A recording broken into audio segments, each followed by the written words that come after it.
If you were to ask the majority of League of Legends competitive esports fans what they believed was the biggest storyline headed into the 2019 season, especially with regards to Korea, the majority of people would tell you that SK Telecom and their redemption arc is the big highlight of this season. That's the big story everyone should be paying attention to and focusing on. SKT's redemption arc, especially Faker's redemption arc, and what's going on with that team.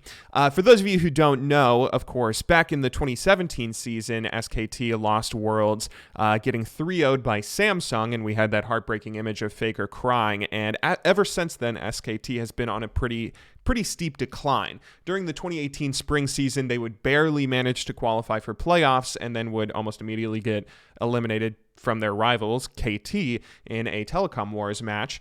And in the 2018 summer season, they wouldn't even end up making playoffs. In the 2018 summer season, this was one of the most interesting seasons that happened in Korea's history, where you had KT Rolster, you had this new team that just qualified, Griffin. This was their first split in LCK, and they almost managed to win it all. And of course, Kingzone, who was still a relatively new team. You know, they had Khan, who was a still relatively new top laner, similar to Griffin, where you had some new faces coming into the scene and dominating, and a few old faces like KT and their big team, as well as Genji, who did fairly well themselves.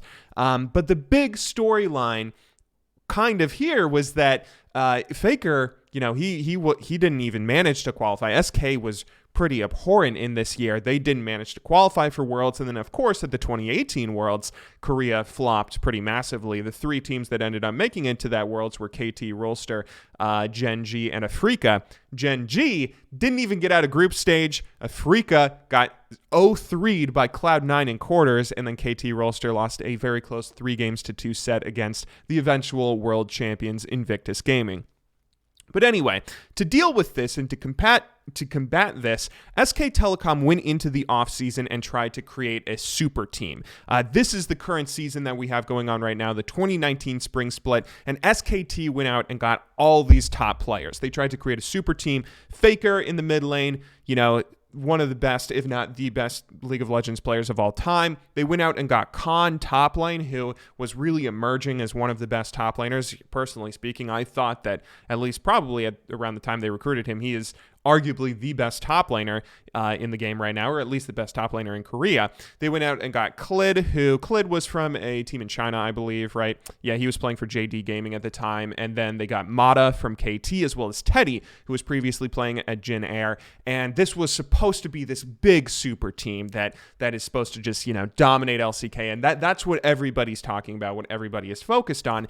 And that's something that really bothers me, because that is not the most exciting storyline going on in the Korean competitive scene right now. It's not even the second most exciting storyline.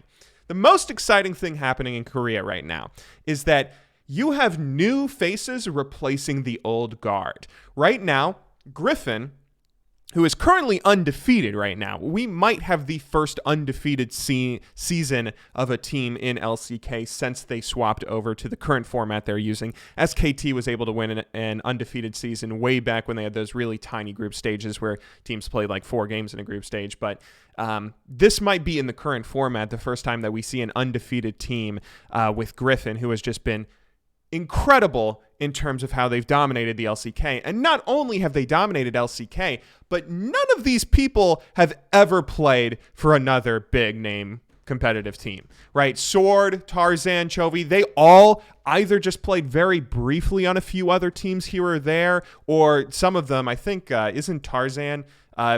Yeah, he has only ever played for Griffin. He has not even played as a sub for another team. A lot of these players are completely new, fresh faces, and it is ridiculously exciting that they're coming forward and able to just dominate the LCK. I mean, they could very well be the best team in the world right now. We'll have to see if they can make it to Worlds this year, because unfortunately last year they choked a 3-2 set against Genji, which obviously Genji ended up going and disappointing at Worlds. But, you know, as long as nothing ridiculous ends up happening, Griffin should end up making it to Worlds, and they are likely going to end up being the favorites to win it if they continue dominating the way that they are now.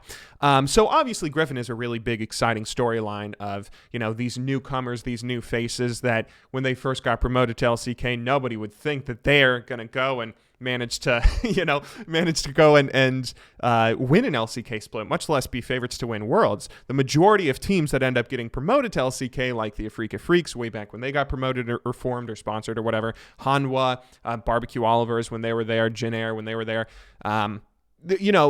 even if they end up having some success, it's typically after bumming around in the middling to low ranks for a little while, right? It takes some time for them to get acclimated to the LCS, or LCK rather, and you don't see this kind of immediate success from any team ever. So that, Griffin alone, is interesting in their story and totally documentary worthy. But on top of that, you also have seen two new teams who had just got promoted, Sandbox Gaming as well as Damwon. Both of these teams just got promoted to the LCK during this split as well, and both of them are also having ridiculous success. Sandbox has only ever really been struggling against Griffin. They're currently second in LCK. They've beaten SKT before. And Damwon, they've been playing very well themselves, obviously. This is not quite on the level of Sandbox and Griffin, but they are still currently sitting in fourth. And again, that is incredibly successful and just mind-bogglingly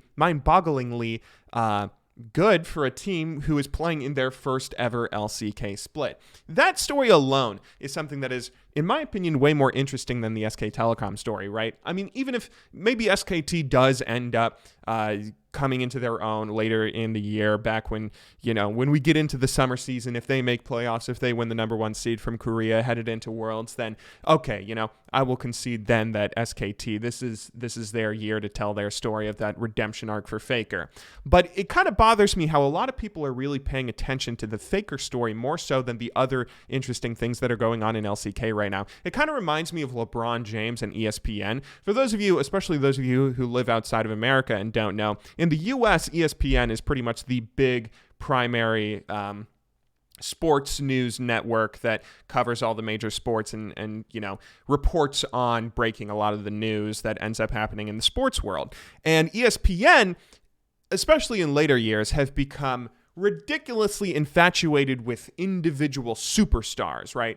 They're just talking about LeBron James all the time. When LeBron decided to go to Miami, they had this huge coverage of it, just wall-to-wall coverage. At the time, the World Cup was going on, and I remember this one promotion they had for it that was so ridiculously insulting. They said, Messi makes 68 million euros or whatever it is playing for Barcelona. It's probably more than that, right? Ronaldo makes 92 million euros, blah, blah, blah. But the real question that everybody actually cares about is the $72 million question. Where is LeBron James going? I mean, it is so ridiculous how they'll just glom on to some sort of superstar and pay way more attention to that character's arc rather than other things that might be interesting that are happening in the league. And that's something that really bothers me, right? Is when sports media or just fans in general pay way more attention to follow an individual superstar and build a narrative around them before that player builds the narrative themselves, right? And right now, that's exactly what's happening in League of Legends. People are way too focused on Faker and just zeroed in, probably not the people that actually watch LCK regularly, but the people that aren't super into it or who aren't regularly watching all the games are just kind of expecting Faker to come out and have this amazing redemption story where he's going to go and win Worlds this year, where I don't think that's going to happen. I think what's going to happen is SKT are going to be pretty good. I mean, they've been pretty good so far, but I think they're going to fall to Griffin. I mean, this year so far, they've fallen once to Damwon, they've fallen to Griffin, of course, and then they've also fallen to Sandbox. Right now, they're probably the third best team in Korea, unless they can maybe capitalize on Sandbox, who has been kind of slumping a little bit recently. But anyway, this is something that really bothers me, and I hope that people can start maybe changing how they pay attention to stuff. I doubt that this little video is going to have that big of an impact on things, but there are so many more interesting stories that are happening in esports right now that you don't have to just glom on to the number one thing that everybody seems to be talking about and seems to be most interested in, right? Because even in Korea right now, I would say another story that is way more interesting than the Faker one is right now KT Rolster, Afrika Freaks, and Gen G are all about to be demoted out of LCK. Like, Jin Air is abhorrent right now. They're gone. Sorry, Jin Air. Good luck winning promotion back. But KT Rolster, Afrika, and Gen G, these were the three teams that were representing LCK at Worlds this past year, they all played pretty horribly, of course, and then they're at the bottom of the LCK right now, even though some of them have fantastic players. Afrika has Keen top lane, who I think is still an incredibly good top laner, one of my favorite personal top laners to watch right now. They also have UCal, who played on KT in that amazing team that was at Worlds and almost managed to win it if they were able to get over the IG hump. You know, they have some pretty solid players on their team, and they have not been able to figure out at all what they're doing. KT Rolster, again, you know, they have Smeb and Score, who are two of the most legendary players right now. They also got BDD from Kingzone, who was a part of that amazing, he was a part of that amazing, not Kingzone, but Longzhu roster that was able to win LCK. And of course, Gen G is like all former world champions or amazing players that were supposed to be this ridiculously strong roster themselves. And they're all fighting for like not getting demoted out of LCK this year. This is a really interesting story that's also way more relevant than the SKT one, because this is going to end up happening this split. One of these three teams is going to have to fight for promotion again, whereas SKT, we're not going to really know that much about them until the summer season rolls around. But yeah, this bothers me how people are paying attention to things, and I just want to urge you guys that, you know, especially now that I've been focusing more on documentaries and stuff and paying more attention myself to how things are going with regards to, you know, all the different little storylines that are going on in League of Legends. There are some really interesting storylines that are getting very easily brushed over because people are a little bit too infatuated with superstars and their personal stories. So I encourage you guys to pay attention to more than just the headlines you read. But anyway, that's it for this video. Hey, I hope you guys all enjoyed this GBay 100 video. It's been a while since I've done one of these, of course, and I realize that. I hope you still enjoyed it.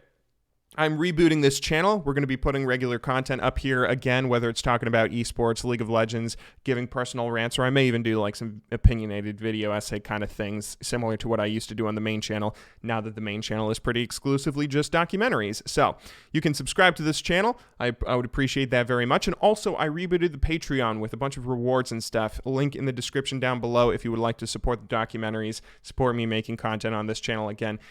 Check out the Patreon. And yeah, I hope you guys all enjoyed watching today's video. I will see you in the next one. Until then, thanks for watching. Good luck in solo queue, and have a wonderful day.